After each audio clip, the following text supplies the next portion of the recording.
Questions ಕೇಳಿ ಅಂತ ಹೇಳಿದ್ದೆ. ಇಲ್ಲಿ ನೀವು ಯಾವ ಫೀಲ್ಡಲ್ಲಿ ಕಂಟೆಂಟ್ ಕ್ರಿಯೇಷನಲ್ಲಿ ವೀಕ್ ಇದ್ದೀರಾ, ಫಾರ್ ಎಕ್ಸಾಂಪಲ್ ವೀಡಿಯೋ ಎಡಿಟಿಂಗಾ, ಕಂಟೆಂಟ್ ರೈಟಿಂಗಾ, ಸ್ಕ್ರಿಪ್ಟ್ ರೈಟಿಂಗಾ, ಸ್ಟೋರಿ ಟೆಲ್ಲಿಂಗಾ ಅಂತ ನನ್ನ ಗ್ರೂಪಲ್ಲಿ ಅದನ್ನು ಕ್ವಶನ್ ಕೇಳಿದ್ದೆ. ತುಂಬ ಜನ ಅದಕ್ಕೆ ಯಾವ ಫೀಲ್ಡಲ್ಲಿ ಅವ್ರು ವೀಕ್ ಇದ್ದಾರೆ ಅಂತ ಮೆನ್ಷನ್ ಮಾಡಿದ್ದಾರೆ. ಸೊ ಅದೆಲ್ಲದಕ್ಕೂ ರಿಪ್ಲೈ ಮಾಡೋಣ ಬನ್ನಿ. ಫಸ್ಟ್ ಯಾರೋ ಮಲ್ಲಿಕಾ ರೈಟ್ಸ್ ಅಂತ ಕೇಳಿದ್ದಾರೆ, ನೀಶ್ ಸೆಲೆಕ್ಷನ್ ಯಾವ ಥರ ಮಾಡಬೇಕು, I don't know on which topic I need to start ಅಂತ. ನೀವು ನೀಚ್ ಸೆಲೆಕ್ಷನ್ನ ಯಾವ ರೀತಿ ಮಾಡಬೇಕಂದ್ರೆ ಪ್ರಾಫಿಟಬಲ್ ನೀಚನ್ನ ಅನಾಲಿಸಿಸ್ ಮಾಡಬೇಕು. ಪ್ರಾಫಿಟಬಲ್ ನೀಚ್ ಅಂದರೆ ಯಾವ ನೀಚಿಗೆ ಜಾಸ್ತಿ ನಿಮಗೆ ಯೂಟ್ಯೂಬಿಂದ ಅರ್ನಿಂಗ್ಸ್ ಬರುತ್ತೆ, ಆ್ಯಡ್ಸ್ ಜನ್ರೇಟ್ ಆದಾಗ. ಫಾರ್ ಎಕ್ಸಾಂಪಲ್ ಇವಾಗ ವ್ಲಾಗಿಂಗಿಗೆ ನಿಮಗೆ 35ರಿಂದ 40 ರೂಪಾಯಿ ಬರುತ್ತೆ.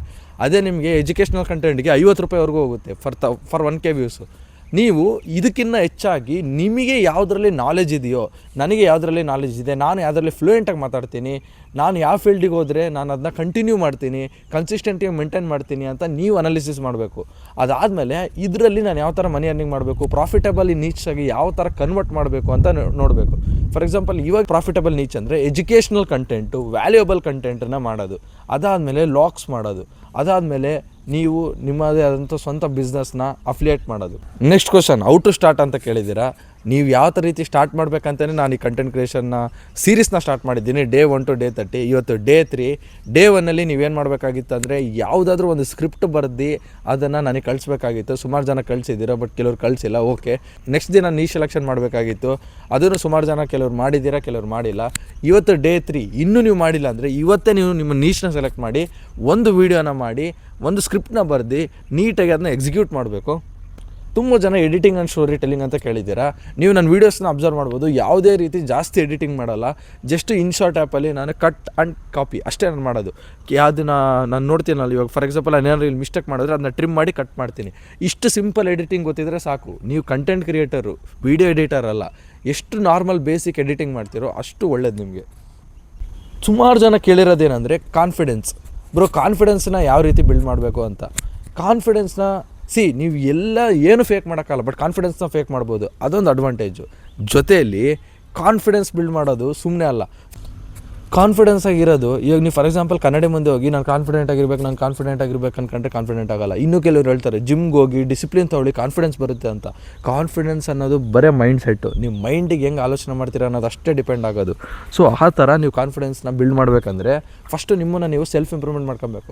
ಫಾರ್ ಎಕ್ಸಾಂಪಲ್ ನನಗೆ ಮುಂಚೆ ಕಾನ್ಫಿಡೆನ್ಸ್ ಇರಲಿಲ್ಲ. ಮುಂಚೆ ನಾನು ಯಾವ ಥರ ಇದೆ ಗೊತ್ತಾ, ನಿಮ್ಗೆ ಹಾಕ್ತೀನಿ ನೋಡಿ ಆ ಫೋಟೋನ. ಈ ಥರ ಇದ್ದೆ ಮುಂಚೆ ನಾನು. ಈ ಥರ ಇರೋ ಹುಡುಗನಿಗೆ ಕಾನ್ಫಿಡೆನ್ಸ್ ಬರುತ್ತಾ ಕಂಟೆಂಟ್ ಕ್ರಿಯೇಷನ್ ಮಾಡೋಕ್ಕೆ? ಸೊ ಅದಕ್ಕೆ ನಾವು ಇಂಪ್ರೂವ್ ಮಾಡ್ಕೊಬೇಕು. ಹೆಂಗೆ ಇಂಪ್ರೂವ್ ಮಾಡ್ಕೊಬೇಕು? ಇಂಪ್ರೂವ್ ಮಾಡ್ಕೊಂಡ್ಮೇಲೆ ವೀಡಿಯೋಸ್ ಮಾಡ್ತೀನಿ ಅನ್ನೋದಲ್ಲ.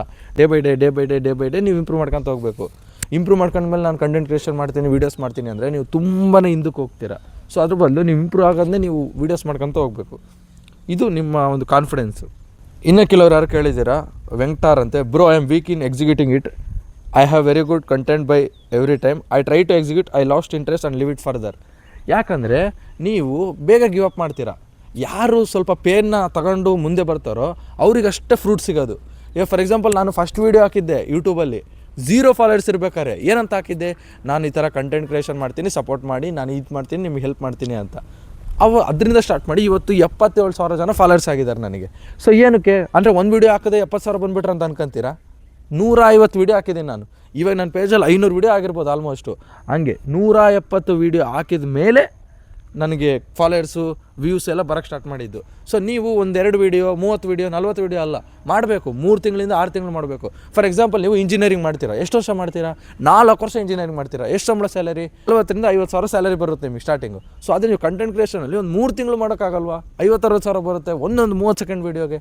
ಸೊ ಅದನ್ನು ನೀವು ತಲೆಗಿಟ್ಕೊಂಡು ನೀವು ಕನ್ಸಿಸ್ಟೆಂಟಾಗಿ ಮಾಡ್ಕೊತ ಹೋಗ್ಬಾರ್ದು. ಜಲ್ದಿ ಗಿವ್ ಅಪ್ ಮಾಡಬಾರ್ದು. ಐಡಿಯಾಸ್ನ ಎಕ್ಸಿಕ್ಯೂಟ್ ಮಾಡಬೇಕು. Next voice editing. ವಾಯ್ಸ್ ನೋಡಿ, ನನ್ನ ವಾಯ್ಸ್ ಹೆಂಗೈತೆ, ಎಷ್ಟೋ ಜನಕ್ಕೆ ಕೇಳಿಸ್ಕೊಳಕ್ಕೆ ಒಂಥರ ಆಗುತ್ತೆ ನನ್ನ ವಾಯ್ಸು, ಸರಿನಾ? ಸೊ ಅದನ್ನೇ ಹೇಳೋದು. ವಾಯ್ಸು, ಫೇಸು ಅದೆಲ್ಲ ಭಾಳ ತಲೆ ಕೆಡ್ಸ್ಕೊಂಬೇಡಿ.